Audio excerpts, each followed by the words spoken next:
Let's hop aboard and learn to play Empyreal Spells and Steam, a fantasy train game designed by Trey Chambers and published by Level 99 Games. This game holds from 2 to 6 players that plays around 20 minutes per player and ages 13 and up. Welcome to the world of Indians. You are a railway baron set to be the best in delivering goods by developing a grand network in the time of early industrialization.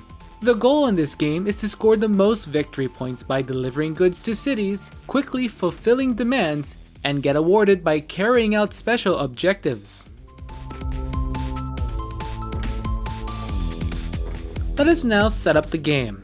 The number of players in the game determines which maps are to be used and its configuration. For example, in a 4-player game setup, you'll need to use 2 sets of maps from A or B and 2 maps from C. Then on each hex of the 6 types of terrain spaces, place the matching good tokens. Now gather the demand tiles along with the 6 city stands. Place a city stand on each of the city hexes. There's one for each type of deliverable good. Display the correct number of demand tiles in each city stand. The number of players will determine the number of demands that will go in each city. So in a 4-player game, each city stand should contain 1 4 goods demand tile, 2 3 goods demand tile, and 1 2 goods demand tile. Near the map, create a space for the spell car market. Shuffle all the spell car tiles and randomly select 6 spell cars. Display them face up to start the market. Place the rest face down in a nearby pile. Now shuffle each of the specialist tiles, which are the engineers, surveyors, and station masters. Create stacks of each type equal to the number of players plus 1. A 4-player game should have 5 specialists in each stack. Place these near the map where all players can see them. The rest of the specialists are returned to the box without revealing them. You'll be able to take a look at all the available specialists when you're acquiring them. The player who goes first is the one who recently rode a train, or randomly if desired. Give that player the start player token. In reverse order, each player will choose a company and collect their company's folio, their captain placard placed on the folio's designated space, trains, a conductor pawn.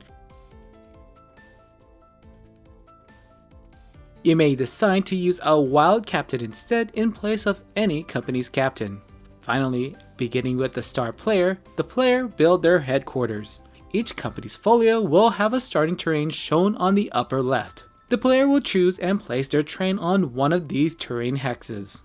Then they will place another train on any adjacent terrain, but not on a city or a wasteland.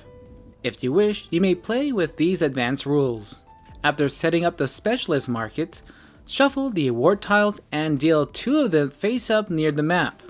Return the other tiles to the box. Award tiles will give players a chance to score extra points at the end of the game. For expert rules for awards, randomly draw award tiles face up equal to the number of players plus 2. Starting with the starting player and going around clockwise, they select and return to the box an award tile until there are 2 remaining which will be used in the game. For an epic game, you may increase the number of demand tiles needed to end the game by 1 for a longer game. And if you like, you may play with the rule of open information that displays all specialists face up. And that's it. Time to move on to gameplay. The game begins with the first player and turns will be passed to the next player on the left. This continues until one player has reached one of the endgame conditions. They collected the required number of demand tiles based on the number of players in the game, or if they have run out of trains. On the player's turn, they will take their turn in full before passing to the next player. Here's what players do on their turn.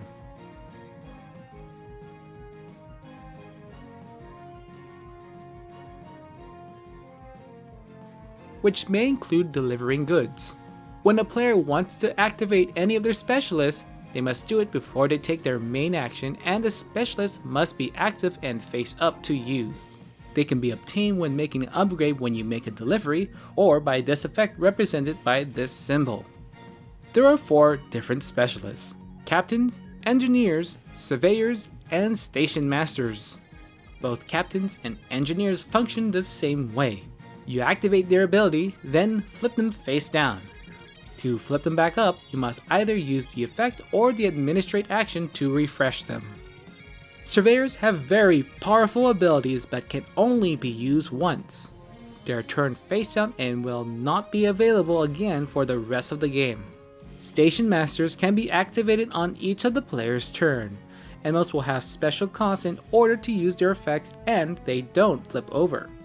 When you do gain a specialist, choose one of the 3 piles and look at all the specialists in there without revealing them. Once you have selected one, place it in your folio and return the rest of the specialists face down. When choosing a specialist, other players may continue their turn. Either choose a specialist by your next turn or by the time the next player gains a specialist. And remember, you only ever gain one type of specialist in the game.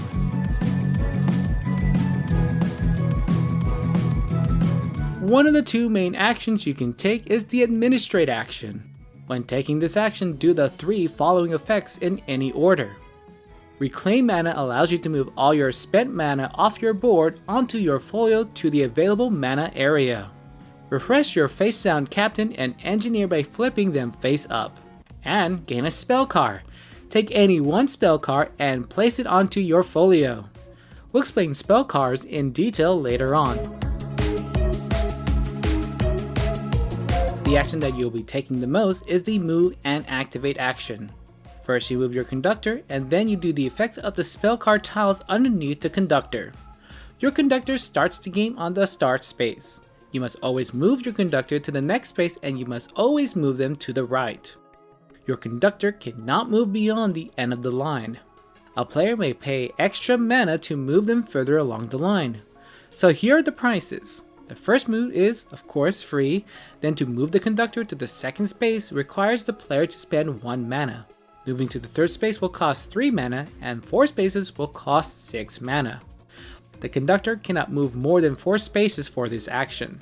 There's a note on spending mana. When you do, just move the mana off your board to signify that you have spent it. When you need more mana, you need to use the reclaim effect or administrate. Take all your mana and place it back onto your folio. Some reclaiming effects will have a player refresh a certain number. If and when you gain mana, take a mana crystal from the supply and add it to the folio so it's available. Now onto the second half of the action. It's time to activate those spell cards. Where the conductor stands after they move, the spell cards below it are ready to use. Up to 3 spell cards can fall under the conductor, in which you can activate in any order. Out of those spell cards, you can activate the first one for free, then the second will cost 1 mana, and the third will cost another 2 mana. Some spell cards can only be activated by paying additional mana.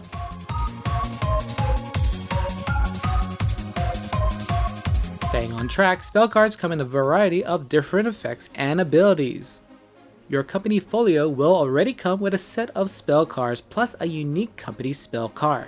As you gain new spell cards from deliveries and during the administrate action, it will open up your capabilities. Some spell card tiles allow to copy another spell card next to them. Some allow a player to reclaim mana, and there are even ones that manipulate goods on the map. Note that some spell cards will require a player to spend mana.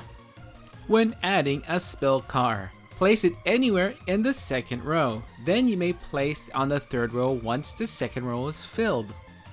You may place a spell card on a printed space if your folio has been filled.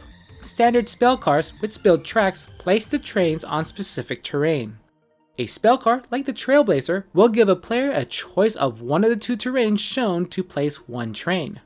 This Rhyme Cutter, which requires 2 mana, has the player placing a train on both of the terrains shown. Other spell cards, like this Terraformer, will cost 2 mana to use, which allows the player to place a train on a wasteland hex, then place a good of any color on it. Moving along from spell cards, let us build tracks. There are a couple of rules you need to know when placing trains in your network. Where your first trains are located to additional trains that will be added to the map throughout the game makes up your network. A hex that contains your trains means that it's in network, and other adjacent hexes from your trains are network adjacent. Any spell cards and some abilities that place trains means to place on a hex that is network adjacent unless noted. Just remember that you cannot place trains on cities or wasteland hexes, but some effects allow you to build on wastelands. You can also build on the same hexes as your opponents, and only up to 3 different companies can be on a single hex. Because of the nature of competition, a player may want to make a transfer to reach further and bypass hexes. Each hex that a player passes requires paying mana. There are 3 different types of transfers, and all are kept reference on your company's folio. Players can make any number of transfers as long as the first network adjacent hex is a transferable hex. Competitor transfers allows the player to bypass any one competitor's hex.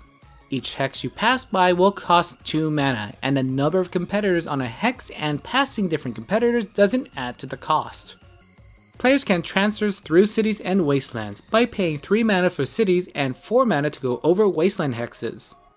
Some spell cards may provide a discount or free of cost at a number of transfers. Although separate networks can occur, all company trains are always connected despite them not being connected to each other. If you move your conductor to the last space of the line, it stops there and now you make a delivery. After doing so, you get a choice of a free upgrade. To make a delivery, choose a network adjacent city that will collect any number of goods in your network that it demands. For all the hexes your trains are on that contains the goods the city wants, take any number of those goods and place it in your folio area. Remember that your network doesn't have to be connected, so trains far off can still be part of the delivery and score. Then, with the number of goods you have delivered on this turn, you may also take the demand tile from that city as a bonus. There are 3 types. You can take the demand tile worth 1 victory point if you deliver at least 2 goods, the demand tile worth 2 victory points for at least 3 goods, and the demand tile worth 3 victory points if you deliver 4 or more goods. You may take the next highest demand tile that you have qualified for, and note demand tiles are limited for each city. Here's an example. King's Line wants to deliver to a city that demands blue goods. Air Light from Lakes. They check the trains on all the hexes that have blue good tokens, including any that are in separate networks. 3 goods can be delivered and the player chooses all of them. A 2 victory point demand is available and King's Line takes the last one. After you made your delivery, it's time to choose an upgrade. If you didn't make a delivery, you still make an upgrade. You can gain an extra mana and then reclaim all of your mana. You can also gain 2 spell cards from the market. Remember to scrap and refill the spell card market if at any time there are only 2 spell cards left. Finally, you can get a specialist and refresh your captain and engineer. The very last thing you do is to return your conductor to the start of the line.